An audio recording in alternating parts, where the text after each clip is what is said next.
everyone. My name is Mr. K. Sardonicus. Welcome back to my Vault of Horror.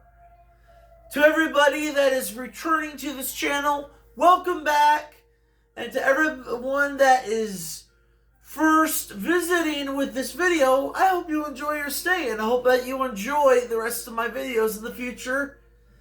And today, I know that it's late. I know that I've been postponing this so many times. Have had some situations to take care of. I was really behind some projects. So I am finally going to do a retrospective and the fourth part of my personal horror journey of Goosebumps. I'm going to be covering the entirety of Goosebumps in this video, from the books, to the toys, to the TV shows, to the merchandise.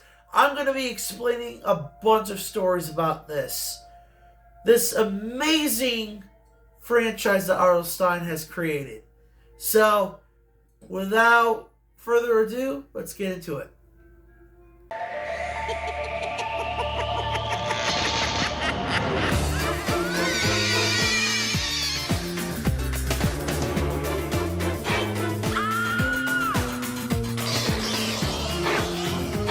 Now, before we get into this, please like, comment, subscribe, and share this video with your friends. I'm trying to get to 100 subscribers by July, because I'm going to be going to my first horror convention with my camera woman on the 19th of July at the Oklahoma City Horror Con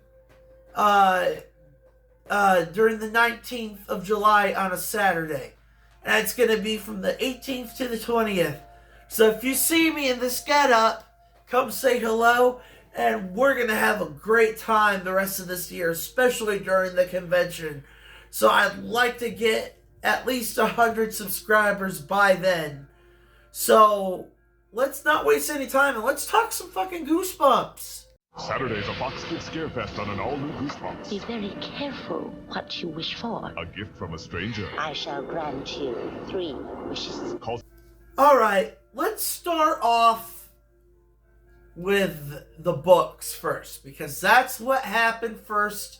That's what started this whole entire franchise to begin with. And it wouldn't be without the master of children's horror and young adult suspense himself, R.L. Stine, or Bob Stine is his real name. A lot of people these days know him as Bob Stine. I personally, as trying to be a respectful person, Mr. Stine. Mr. Stine was a huge part of my childhood. Goosebumps was like some of the first books that I ever began to read. And I was reading at a very young age. And, by the time I was 13, I was reading like senior year level books.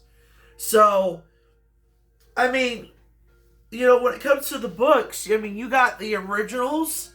I don't got them all, but I got some of them. But, you got the original books, from the original series, which is that began in 1993, I believe. And yeah, these are like what started this franchise. And then, you had the spin-offs like Give Yourself Goosebumps. I got like 5 of these. The Tales That Give You Goosebumps, I don't have any of those yet. You had Series 2000. You got the modern ones like Goosebumps Horrorland and Slappy World. And, there's so many of these books. And they've been going on for years, decades, actually.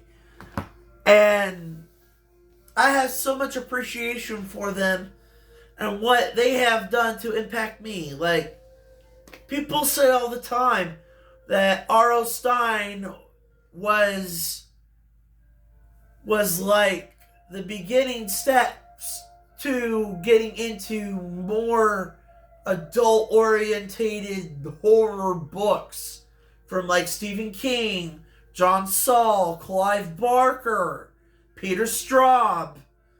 You know, I mean, R.L. Stine had those stepping stones, and his books inspired a lot of like Goosebumps, like adjacent type of book series that aren't even Goosebumps, but they have that form of what Goosebumps created and just run with it. And I honestly just love the fucking books. First, Goosebumps, where the terror began, and the screams go on forever and ever. Then, give yourself Goosebumps, where you choose from 20 different scary endings. And don't forget, Goosebumps presents books based on the Goosebumps TV show with creepy color photos inside. Now, let's get into the television show. Goosebumps, the television show, was, I believe, released in 1995, 2 years after Goosebumps had just released a whole bunch of books.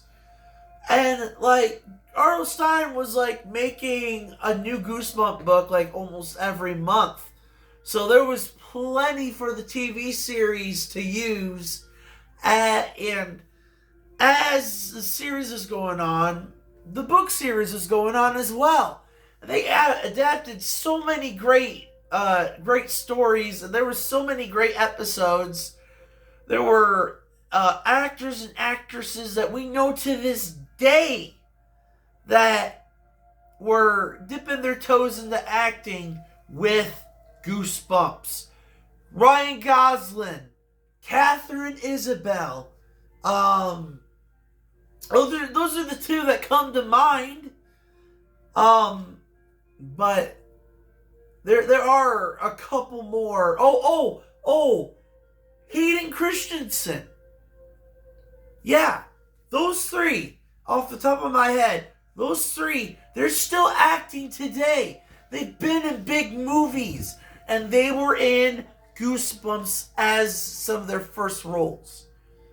And so many episodes are iconic. They're cheesy. Sometimes they can be scary. Sometimes they can be just ridiculously nuts. You know? And even with the low budget that they had, they worked pretty well with it. And there's so many memorable episodes that I've absolutely adored over the years. Not all of it has aged particularly well and have been all that great.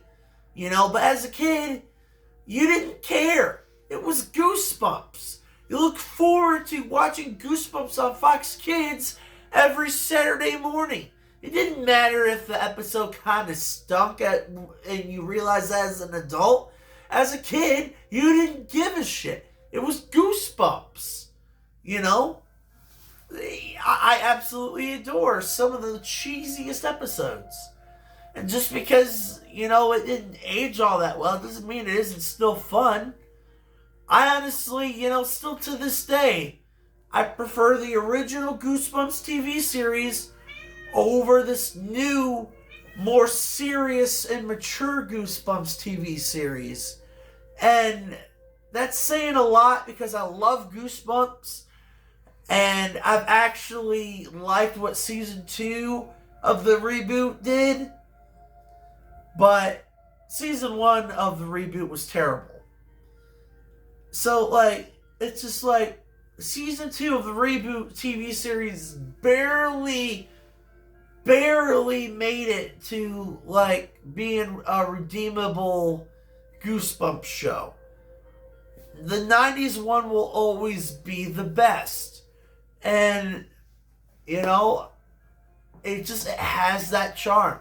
And I personally feel that the Goosebumps TV series was something that really could only have been made in the 90s. Look out for an all-new Goosebumps next Saturday at 9 a.m. on Fox Kids. It's the one and only scare. Now let's start with the merchandise. Holy shit. There is so much Goosebumps stuff that was out in the 90s. More than you see now. In the 90s, Goosebumps was fucking everywhere. And oh, you bet your ass that I indulged in that shit. I did. I had Goosebumps comforters, bed sheets, masks, toys, tennis shoes, clothing, the VHS tapes, the Pogs, the trading cards, the posters, the art books. Like, there's so much stuff that Goosebumps had. Oh, not to mention the video games, the PC games, the board games. You know, I mean, I was one of the rare kids that got to be in the Goosebumps fan club when it was around. So I got a whole bunch of free shit every fucking month. You know, I mean, there was so much Goosebumps merchandise in the 90s. It was crazy. And that's not even talking about the fast food like commercials and the like advertisements that these fast food restaurants had of these Goosebumps items that they sold. What are they, and where do they come from? Some of them make freaky faces not even a mother could love. Inksters squirt vile ink that disappears in a flash. The motion creatures will shake, rattle, and roll their bones at the snap of your fingers. And that's another thing that I'm getting to right now. The fast food advertisements.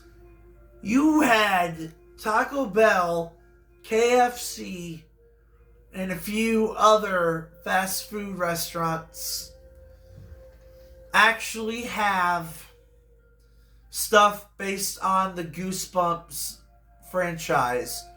Little Goosebumps toys in your Taco Bell Happy Meal. You had those Goosebumps ice cream cakes that you could buy at, I forget what the name of the ice cream parlor is, but if you look it up on Google, you will see it, and there's an advertisement of it. Like KFC was selling Goosebump books for like $2.50 a piece at one time. And that's not even mentioning the Lunchables and the fruit roll-ups, like things that they did, like the collabs, and all kinds of other stuff. They had ones with the Tostina's pizza rolls and the pizzas themselves. Like the reboot just recently did a season 2 like advertisement of like this Bochi tea in a can that is actually based on the Bochi tea that one of the main characters from season 2 of the Goosebumps reboot drinks. That's like the first time we've actually seen Goosebumps and food collabs in decades. So hopefully we see more of that. And God help me, I really hope that season 3 is even better than season 2 and season 1. Because season 2 really was an improvement. But yeah, I don't want to get off topic or anything, but yeah, I mean, there were so many different like food collabs with Goosebumps that it's just hard to name them all because there were so many. Even ones outside of the United States, which was really fucking crazy. I remember there was I believe it's either in Canada or Australia. There was a fast food restaurant that had a Happy Meal literally based on Goosebumps. It had a Goosebumps themed like Happy Meal box with a whole bunch of goodies in it. And I thought that was really cool. And it's unfortunate that we never got something like that. But but we were close enough to that shit. So, yeah, that's definitely something to talk about. It's the Pizza Head Show. Hey everybody, I'm on my way to Pizza Hut to get a Goosebumps Kids Pack. Yay! Almost there. Hey, this isn't the right way. Well, Scarecrow Steve says it is. He's no scarecrow. Now, I will briefly get into this because I'm not a fan of either of them.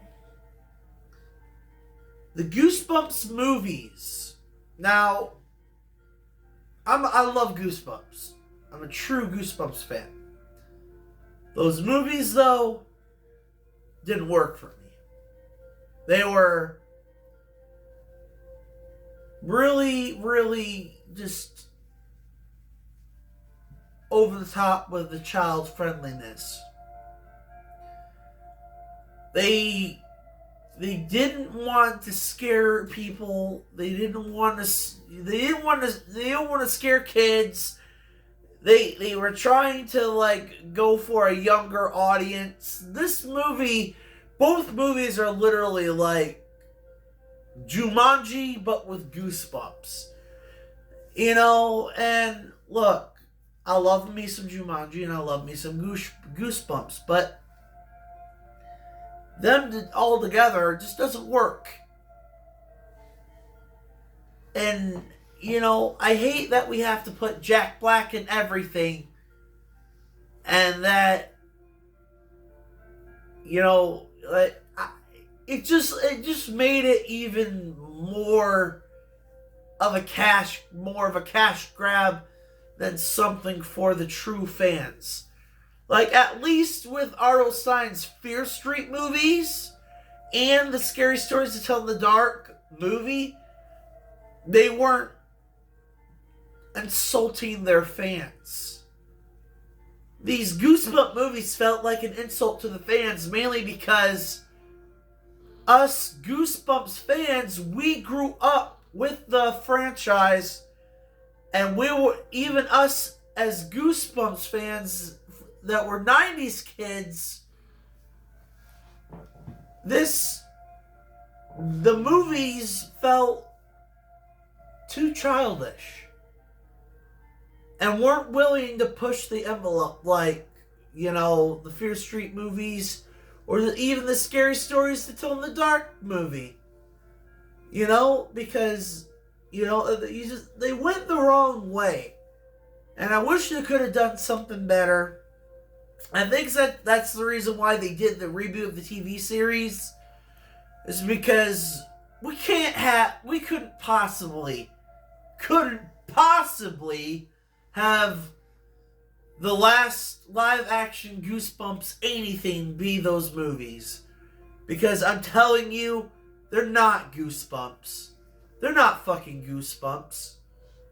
You know? It's literally Jumanji with some of the monsters. And the monsters don't look that great either. They look cheap as fuck. And they're filled with just over-the-top CGI. Hardly any of them are in practical makeup. So, you know, I mean, come on. Even the Fear Street movies and the Scary Stories to Tell in the Dark movie had better effects, practically, and CGI like in the films. Goosebumps didn't even have that, and the Goosebumps movies had probably double the budget that those other movies did. So, I'm just saying, you know, I don't like the Goosebumps movies, so I just wanted to briefly talk about that because, yeah, it's not a part of Goosebumps media that I like to acknowledge. It's not in your closet. It's not under your bed. It's coming for you. The best-selling book series is getting scarier. And that is it. What do you guys think about Goosebumps? Comment below. Let's talk about our favorite Goosebumps episodes, our favorite Goosebumps books. in the future, I may cover Goosebumps again, but I just wanted to do this retrospective and share my love of the franchise because, you know, it's something that's been near and dear to my heart. And if, Goosebumps was alongside Tales from the Crypt and the movie The Mangler that got me into the horror genre. So this is a big deal for me. And I wanted to share this with all of you. So, like, comment, subscribe. Let's talk about this. Let's talk about Goosebumps. And I will see you guys next time. Take care.